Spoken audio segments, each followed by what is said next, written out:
I am Julie Lynch. I am Motivation and Engagement Catalyst, quite an auspicious title, yes. I work for Workforce Efficacy Solutions at IDG Research. I've been in HR, Human Resources, for over 20 years in management development and on the line and leading teams. And so I know many of your pain out there. I share it. What I'm going to be talking about today is going beyond engagement to efficacy. Let's just make sure I know how to operate this. We have been talking about engagement, right? Because we know it matters. The stats are all out there wherever you look. But what we really want is efficacy. Look at this definition: the ability to produce a desired or intended result. Even better, look at the synonyms. We want a workforce that's effective, successful, productive, potent, powerful. That's what we really want. Workforce efficacy is defined as a condition where organizational goals are being met through a well-managed, engaged, and motivated workforce. And there are three aspects, right? Three parties to this cause. We have the organization, who gives us the good industry to work in, and strong leadership, and strong resources, and a good productive culture and environment. And we have managers, and they need to be good communicators and managing performance and developing employees. And we measure those things, and we manage those things. There are bookshelves upon bookshelves of ways to address how the company can increase engagement, motivation. But then there's the individual, and as HR professionals know, I think when we see an individual who comes to us with a level of resilience, a level of initiative, who has a sense of what their contribution is, it's very different than the employees who come to us who don't have quite as high levels of those areas. And those are skill areas that we can actually develop. And I don't think we've paid enough attention to the individual's responsibility to this engagement, motivation, and efficacy question. In fact, our traditional efforts have really missed almost half of the equation. Our research shows that 55% of the factors contributing to engagement are attributable to those extrinsic kinds of things. What your leadership can do for you as an individual, what your manager brings to your workplace experience, and 45% is attributable to what the individual, him or herself, brings to work. And they can be divided into two areas: intrinsic motivation, which many of us have been hearing about in terms of statistics around engagement. This is the extent to which you feel connected to the work that you're doing and the company you work for, the extent to which you feel like you receive meaning from the work that you do. But there's this other piece called motivation capability, and we know it when we see it. It's the ability to identify and address the things that get in your way of being motivated and engaged and connected and contributing to your organization, and the things that actually compel you to engage more in your organization. And knowing more about what those skills are and how we can develop them in our employees can start to round out that equation. I'd like to actually introduce you to a model that outlines these skill areas. It's called the hierarchy of motivation, and it helps employees understand how they can increase their intrinsic motivation and their motivation capability. It draws from the recent discoveries in brain research and neuropsychology. And just to orient you to the model, the line to the left shows that the better able we are to understand and address each one of the levels on the hierarchy. We've been seeing a number of hierarchies in some of the other presentations that are part of the program. The better we are able to understand and address each one of the levels, the more open we are from a neuropsychological standpoint to learning new things, being open to change, being resilient, learning and growth. At the bottom is energy, defined as the ability to make a move or make a change. Very basic. Needs, the emotional triggers that we have that compel us to behave in a way and also cause reactions and behavior in other folks, emotional intelligence. Talents, those are the unique inherent qualities that we each bring, and when we use them, they give us natural motivation. And then purpose, the idea that there's a mutual contribution that's available to employees with their work, what they give to their work, and what they get from their work. So let's dive in and see how these 4 levels work and how you can start to access these skill areas to actually take control of your own motivation and engagement and be more part of that total workforce efficacy equation. Okay, today, you guys are supposed to be motivated and engaged participants, yes? And we're going to do a little continuum exercise here. And as Jim pointed out, the stage is a little short here, so if I fall off, we'll just make it part of the program. Over here, on this side, is the beginning of the continuum. You woke up this morning and said, today is the day, Workforce Live. I have nothing on my to-do list. My calendar is an open white space of emptiness. I have nothing better to do and nothing on my mind but to engage with these speakers. Yay, this is my day. Over here is, I got a lot to do, but I'm looking forward to some professional development, so I think I can hang in there. I'm a little neutral. It wasn't the first thing I needed to do today, but I'm going to get the most out of it. And over here is, shoot me now, somebody told me to come. I cannot believe I have wasted this much time in this program, and my to-do list is crazy, my calendar is full, and 47 emergencies have been texted to me since 8 o'clock this morning. Let me go back over here. Raise your hand if you are here. Today you were here. Oh, there's a couple of hands. Okay, good.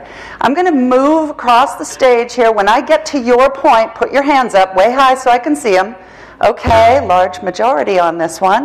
How about over here? Be honest. I want to know what I'm dealing with. Okay, good. All right, so for those of you who aren't seeing all of the hands, we had a continuum. People raised their hands at every single spot.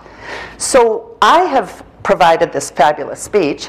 Workforce Live, HCM, has provided this lovely environment with lovely food. You would think that that's motivating, right? Leadership's doing its job, management's doing its job.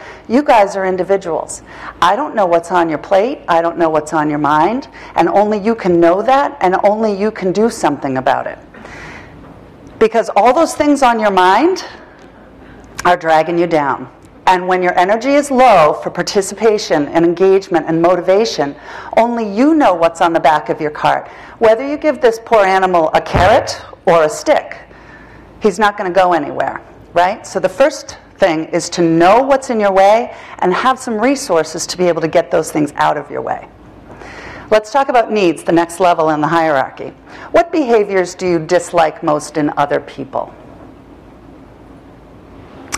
You've got one in mind. What behaviors do you dislike in other people? Non-engagement. Non-engagement. Me too. I hate that. All right, non-engagement. And whether it's whining and crying or not listening or being aggressive or passive-aggressive or being disrespectful or withdrawn, we all have behaviors that drive us bananas in the workplace. This is the emotional intelligence, understanding why people behave the way they do, why we behave the way we do, and understand that when we see these behaviors and they cause a reaction in us, and our behavior then causes a reaction in someone else, this is emotional intelligence, helping employees not only be aware of emotional intelligence, but giving them the practical skill they need to operate more productively in the workforce. That's what needs are all about. These two things, energy and needs, these practical skills that you can train employees around are falling under the category of motivation capability, that extent to which we can understand and address the things that are getting in our way of being motivated, or the things we can put in place to become more engaged ourselves. Let's talk about talents. I want you all to think about what you are awesome at. Okay? Your family, your friends, your colleagues. What do they say when they see you? Gosh, you know, Sally, you are so good at X. I wish it came as naturally to me as it does to you. What are you awesome at? Yeah, you. I'm awesome at leadership. You're awesome at leadership. All right. I want everybody to get something in their head that they're awesome at. And the thing I want you to do is think about the last time you applied that skill. And I don't care whether it's knitting or snowboarding or communicating or listening or selling, whatever it is. Get that in your mind. Think about the last time you contributed to something with that skill. What did it feel like? I want some answers to shout out. Energizing. Energizing. Give me another one. Connected. Give me another one. Useful. Useful. Lovely. These are wonderful words. And this is what I hear in every single workshop that I do on the power of talents. I feel empowered, like I had purpose, like I wanted to do more, valued, respected, satisfied, engaged, and proud. And all it takes for you to create this kind of an environment in your organizations, in your teams, in yourself, is to be aware of and apply more purposefully the things that you are awesome at. And we can be teaching employees to be not only able to do that, but responsible for doing that, and really even be held accountable for doing that. So when we find ourselves disengaged, like you may be at this point in the presentation, you can draw upon your talents and your skills, and you can say, what can I put in place here to get myself re-energized? We can teach employees these skills to get reconnected to the organization when things that are very personal and unique to them are in the way, that leadership and management could never be able to access. Finally, purpose. Has anybody done any purpose in work on themselves, personal branding? What are they all about? Come on, raise your hand. I know you're out there. Anyone? Anyone? No? I highly encourage it. Oh, you did. Okay, good. Tell me about it. What's your purpose? Or, if you don't want to tell us, what did it give you? My purpose is to enable people with self-reliance. So what it gave me was personal satisfaction. Beautiful. Enable people with personal reliance? Self-reliance. And it gave you personal satisfaction. He's able to articulate that purpose, and we can teach employees to articulate that purpose. And the more they do, the more they understand what they give to their work and what they get from it, the more sustained motivation and engagement people can feel over the long run. And these are skills we can teach our folks so that they can be part of the equation. There's a picture of purpose right there. So those two ones that I just talked about, talents and purpose, that's part of intrinsic motivation. And I would be willing to bet that most of us in this program are not measuring or managing actively motivation capability in our employees and intrinsic motivation in our employees. We may be thinking about how we can provide that from a leadership standpoint, a management standpoint, how we can create a culture of motivation and engagement, but it cannot be all up to us. You guys had all different answers, all unique responses to the questions that I just asked, and there's no way that we can mass motivate and mass engage. They have to do it themselves. So how can we give them the responsibility and therefore the accountability to be able to do that? Motivation and engagement is individual and situational, and we should be giving some attention to that part of the puzzle. We can know who's involved, organization, management, and individual. We can be thinking about what that 55% of extrinsic motivation, that culture, those resources, that management best practices, and then we can ask the individual to join us in the conversation, shifting that conversation from engagement to a more holistic efficacy, shifting it from us and them, organization and employee, to more of a we conversation, so that we can have a workforce that is effective, successful, productive, potent, and powerful. That's what we're looking for. Thank you very much.